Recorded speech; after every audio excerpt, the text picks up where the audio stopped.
وعن أبي هريرة رضي الله تعالى عنه قال رسول الله صلى الله عليه وسلم لا تذهب الدنيا حتى يمر الرجل على القبر فيتمرغ عليه ويقول يا ليتني كنت مكان صاحب هذا القبر وليس به الدين إلا البلاء।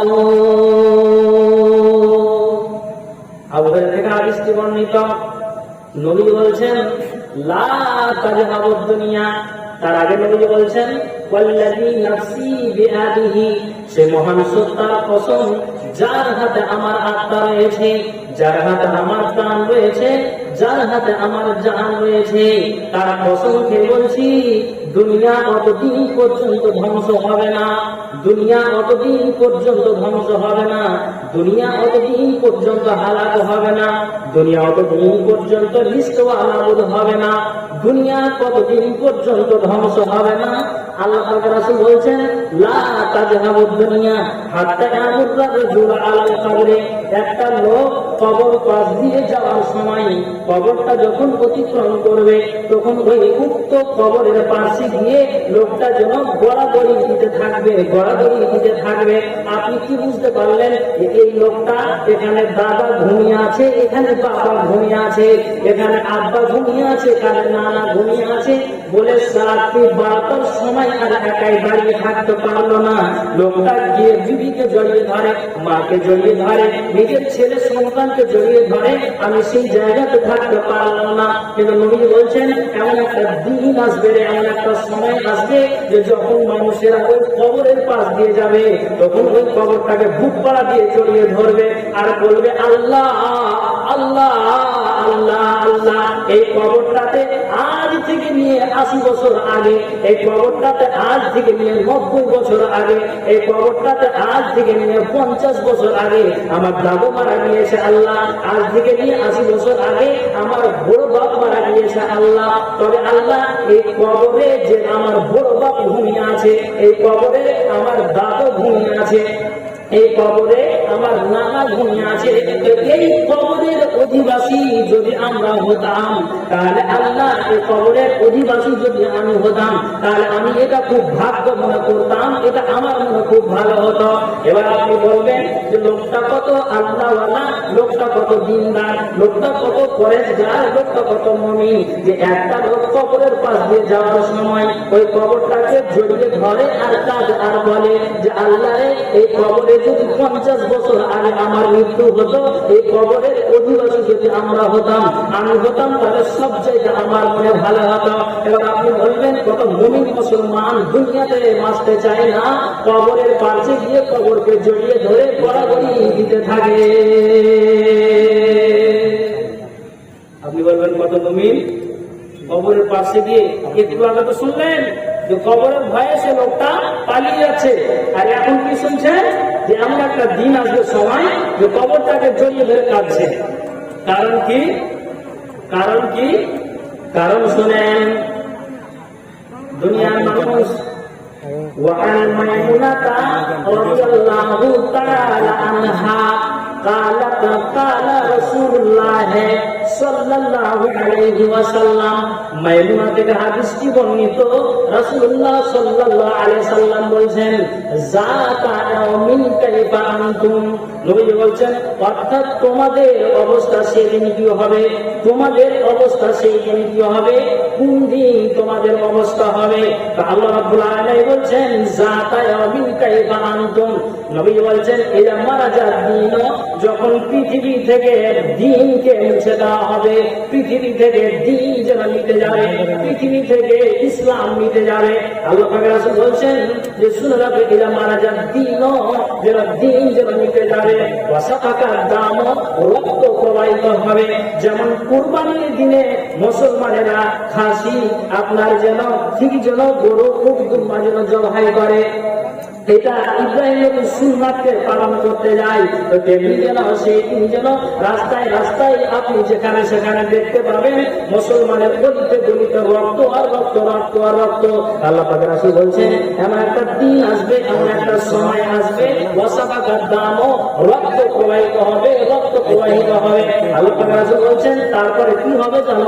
ওয়াজারাতিজ জান্নাত, সৌন্দর্য প্রকাশ পাবে, মানুষেরা ফ্যাশনে মেতে থাকবে, মানুষেরা সৌন্দর্য জনজের প্রকাশ পাবে। তারপরে আল্লাহ পাক রাসূল বলছেন ওয়াসারাফাল বুনিয়ানো, প্রাসাদ উঁচু হবে।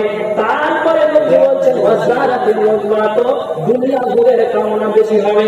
তারপরে নবী বলছেন ওয়াক্তালাফাতিল ওয়ানা, ভাই ভাই দ্বন্দ্ব হয়ে যাবে, ভাই আল্লাহ পাড়া প্রতিবেশীতে দ্বন্দ্ব হবে, ভাই ভাই খুন রাজানি, মারামারি কাটাকাটি, বাপ ও ছেলেতে মারামারি কাটাকাটি, এত যেন হয়ে যাবে দুনিয়াতে।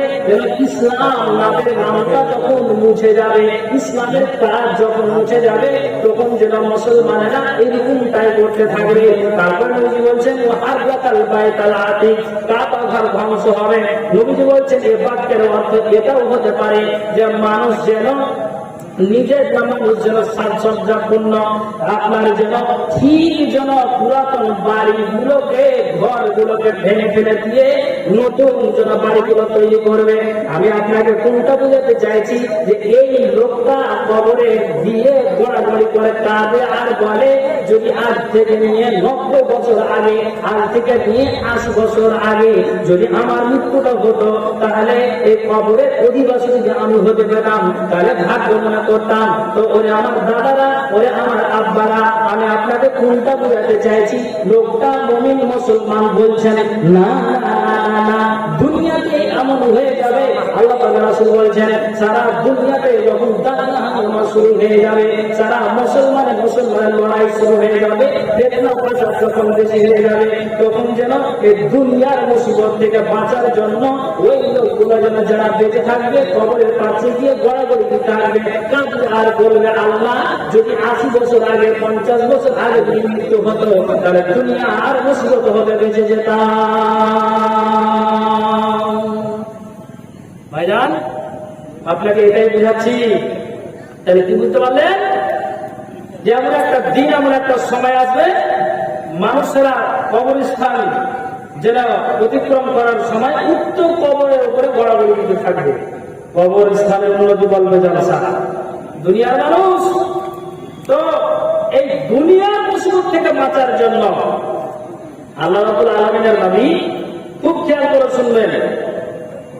নবী বলছেন وعن عوف بن مالك قال آتيت النبي صلى الله عليه وسلم في غزوة تابوك وهو بقبض من آدم فقال عابد ستا بين يدي الساعة موتي ثم فتح بيت المقدس ثم مغتم يأخذ فيكم كبواسر الدم ثم استفادة المال حتى أوتي الرجل 100 دينار فيجل ساعة ثم فتنة لا يبقى بيت من الحراب إلا دخلته ثم هدنة تكون بينكم وبين بني الأسفار فيغدرون فيقتلكم تحت 80 غاية تحت كل غاية 12 ألفا।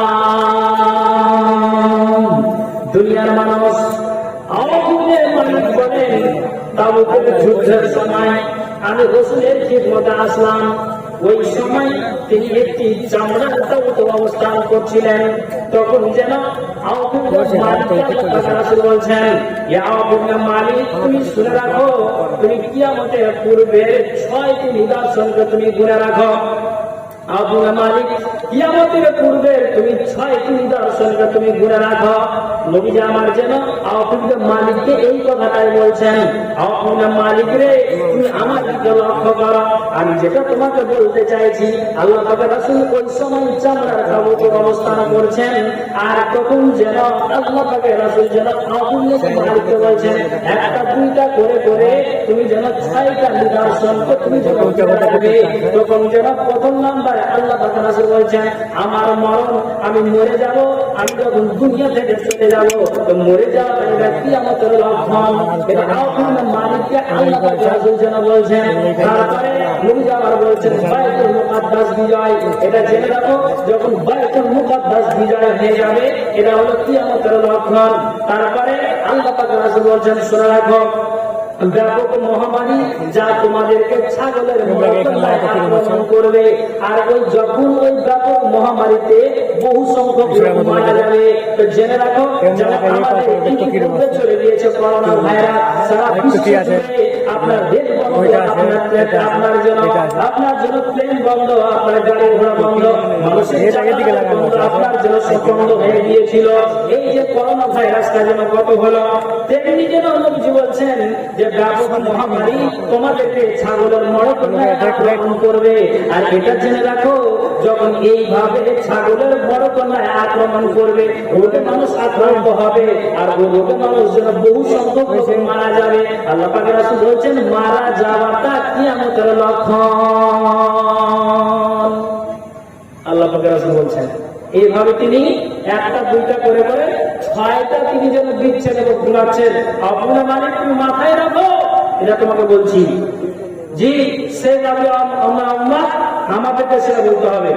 তারপর নবী কি বলছেন 4 নম্বরে শুনে রাখো ধন সম্পদের প্রাচুর্য এত বেশি হবে, মানুষের মাল ধন এত বেশি হবে, কোন মানুষকে আপনার দ্বারে আসতে গেলে যদি তাকে আপনি 100 স্বর্ণ মুদ্রা আপনি প্রদান করেন তাহলে ওই 100 স্বর্ণ মুদ্রার কোনো মূল্য থাকবে না। ওই স্বর্ণ মুদ্রাটা যখন আপনি তাকে দেবেন এটা সে নগণ্য মনে করে অসন্তুষ্টি প্রকাশ করে তোমার কাছ থেকে চলে যাবে। কাজে নবী বলছেন যখন পৃথিবীতে মালামাল শুরু হয়ে যাবে, ধন সম্পদ বেশি হয়ে যাবে, এটা কান খুলে শোনো, এই ধন সম্পদ বেড়ে যাওয়াটা কিয়ামতের লক্ষণ। তারপরে আল্লাহ পাকের রাসূল 5 নম্বরে বলছেন পৃথিবীর মানব তোমরা কান খুলে শোনো, আর এমন এক ফিতনা দেখা দিবে যে আরবের প্রত্যেকটি ঘরে এই ফিতনাটা প্রবেশ করবে। তারপরে নবী বলছেন রোমদের সাথে তোমাদের একটা সন্ধি চুক্তি হবে, আর উক্ত চুক্তি তারা ভঙ্গ করে তোমাদের বিরুদ্ধে 80টি পতাকা নিয়ে মোকাবিলা আসবে, আর প্রত্যেক পতাকার অধীনে 12,000 সৈন্য থাকবে। তারা যখন ওই উক্ত চুক্তি ভঙ্গ করে মুসলমানের যেন বিপক্ষে তারা যেন লড়াই করতে আসবে, লড়াই শুরু হয়ে যাবে। আল্লাহ পাক রাসূল বলছেন এটা জেনে রাখো যখন তারা চুক্তি ভঙ্গ করে দিলে এটা মাথায় রাখিও, লড়াইটা শুরু হয়ে যাবে। এটা হলো কিয়ামতের লক্ষণ। আল্লাহ পাক রাসূল আবুবকর মালিককে এইভাবে 6টা গুণালেন। নবী বলছেন আপনাকে নমুনা দিলাম, আরো অনেক অনেক আছে, তা আমি এতক্ষণ থেকে ঘুরিয়ে পেঁচিয়ে কথাটি যে বলছি তার কারণ এবার বুঝতে পারবেন যে আল্লাহ রাব্বুল আলামিন এভাবে গুনালেন। সময় একদিন আসবে, এমন একটা সময় আসবে মানুষেরা কবর পাশে গিয়ে গড়াগড়ি দিতে থাকবে, ধন সম্পদ বেশি হবে, কি আমাদের পূর্ব লক্ষণ। তো নবীজি বলছেন যখন পৃথিবীতে এইভাবে যখন একেবারে মালামাল ধন সম্পদ যখন বেড়েই চলবে এটা জেনে রাখো আল্লাহ রাব্বুল আলামিন বলছেন যে এটা এবার জানিয়ে দেওয়া হলো, ঘোষণা দেওয়া হলো। আল্লাহ বলছেন ইসরাফিল আর সময় নয়, আর দেরি নয়, এখন বাসিতে ফুক মেরে দাও।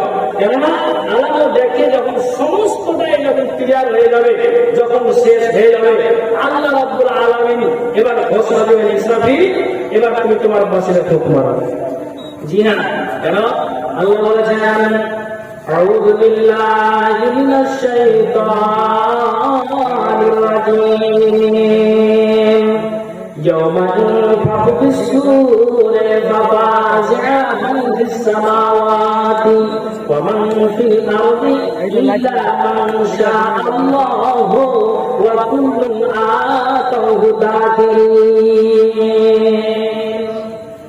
আল্লাহ যখন ঘোষণা দিবেন ইসরাফিল আর সময় নয় আর দেরি নয়, যখন আল্লাহ রাব্বুল আলামিনের অর্ডারে তিনি যখন বাঁশিতে ফুঁক মারবেন, তা আল্লাহর কোরআন বলছেন মান ফিস সামাওয়াতি ওয়াল আরদি, আকাশের জমিনে আল্লাহর যা কিছু আছে আল্লাহ ব্যতীত, আল্লাহ যাকে ইচ্ছা করবেন তারা ব্যতীত সবাই ভীত সন্ত্রস্ত হয়ে পড়বে। তারপরে আল্লাহ কোরআন বলছেন কুল্লুন আতাহু দাকিরিন, সবাই বিনীত হয়ে আল্লাহর নিকট ফিরে আসবে। ভাইজান, যখন সমস্ত কিছু দেখা ক্লিয়ার হয়ে যাবে, আপনাকে এটা বর্ণনাটা কেন দিলাম যে আপনি নিজেই অঙ্কটা কষুন, এবার আপনি আপনার মগজে ঘুরান যে কথা আপনাকে বলছি যে এগুলো শুরু হয়েছে না হয়নি, কিছু নিশানা পাচ্ছেন না পান না, পেয়েছি না পাইনি, আপনি নিজেই হিসাব করুন। জি হ্যাঁ, এই জন্য আল্লাহ রাব্বুল আলামিনের নবী হাদিসে বলছেন, কি বলছেন? وعن أبي سعيد الخدري رضي الله تعالى عنه قال قال رسول الله صلى الله عليه وسلم كيف أنعم وصاحب السور قد انتقامه وأشدى سمعه وحال جرحته ينتجر ما يؤمر بالنفق فقالوا يا رسول الله وما تأمرون قال قولوا حسبنا الله ونعم الوكيل। আবু সাঈদ খুদরি থেকে বর্ণিত, নবী সাল্লাল্লাহু আলাইহি সাল্লাম বলছেন যে আমি যেন কেমন ভাবে আয়েশ আরাম ও ভোগ বিলাসে থাকতে পারি, আমি দুনিয়াতে কি করে আনন্দ করতে পারি। সাহাবারা বলছেন ইয়া রাসূলুল্লাহ, আল্লাহ আপনার জীবনের সমস্ত গুনাহকে মোচন করে দিয়েছেন, আল্লাহ আপনার জীবনের অপ্রকৃষ্ট গুনাহকে আল্লাহ যেন মোচন করে দিয়েছেন, আল্লাহ আপনার ভুল রাখেননি, জীবনের গুনাহকে আল্লাহ মোচন করে দিয়েছেন, অথচ আপনি যেন কেন ভাবছেন যে আমি কেমন ভাবে ভোগ বিলাসে থাকতে পারি, আমি আয়েশ আরামে থাকতে পারি। তখন যেন সাহাবারা বলছেন কেন এই কথা আপনি বলছেন? তখন নবীজি বলছেন ওরে সাহাবীরা কান খুলে শোনো, যখন থেকে আল্লাহ রাব্বুল আলামিন ইসরাফিলকে এই দায়িত্ব দিয়েছেন, তখন থেকেই যেন ইসরাফিল যেন আল্লাহর দিকে কানটাকে ঝুঁকিয়ে রেখেছেন, মাথাটাকে নত করে রেখেছেন, যে কখন আল্লাহ আমাকে ঘোষণা দিবেন আর সাথে সাথে আমি যেন বাসুতে ভোগ মেরে দিব, আল্লাহ অর্ডার করবে আর যেন আমার সময় মুহূর্তে যেন দেরি না হয়। কাজেই যেন ইসরাফিল সব সময়টার জন্য প্রস্তুতি নিয়ে আছেন। আমি এটাই চিন্তা করি কি করে আমি আয়াত আরাসে দুনিয়াতে আমি চলতে পারি। সাহাবীরা বলছেন কালু ইয়া রাসূলুল্লাহ ওয়া মা তা'মুরুনা, সে বিভীষিকাময় কঠিন দিনের ব্যাপারে আপনি আমাদেরকে কি নির্দেশ দিচ্ছেন, আপনি আদেশ কি দিচ্ছেন? খুব খেয়াল করে শুনবেন, কি আপনি আদেশ দিচ্ছেন?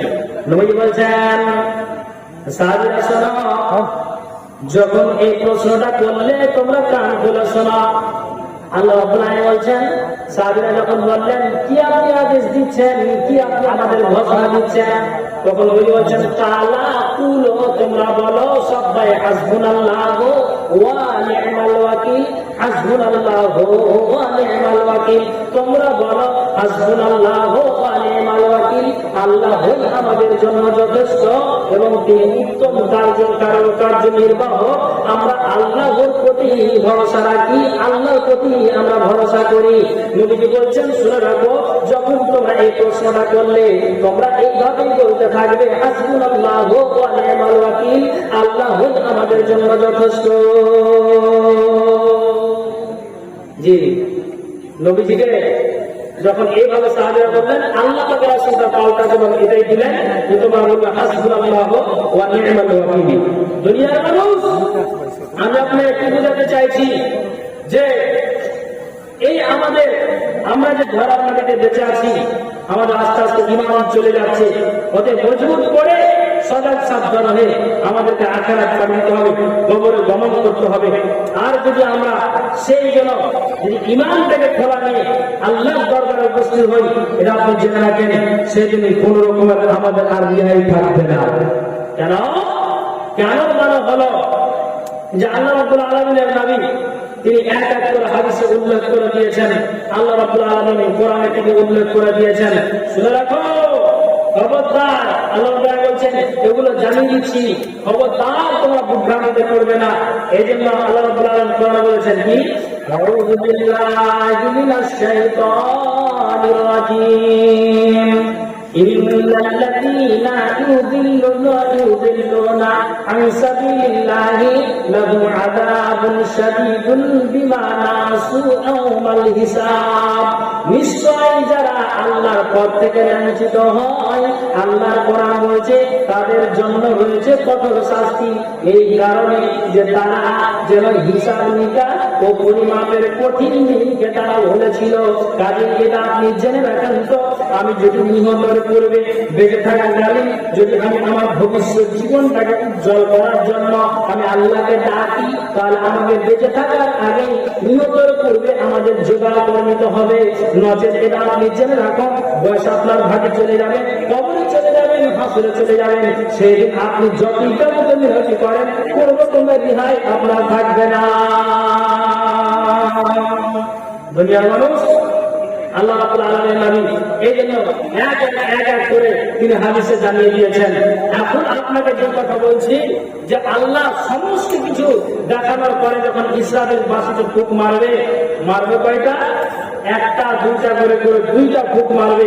তো নবীজি আমার বলছেন যখন সে বাঁশিতে ফুঁক মারবে, খুব খেয়াল করে শুনবেন, বাঁশিতে যখন ফুঁক মারবে আল্লাহ রাব্বুল আলামিনের নবী একটা হাদিসে উল্লেখ করেছেন, ফুঁকটা যে মারবে একটা ফুঁক মেরে দেওয়ার পরে, যেমন আপনাকে আমি বলি এখান থেকে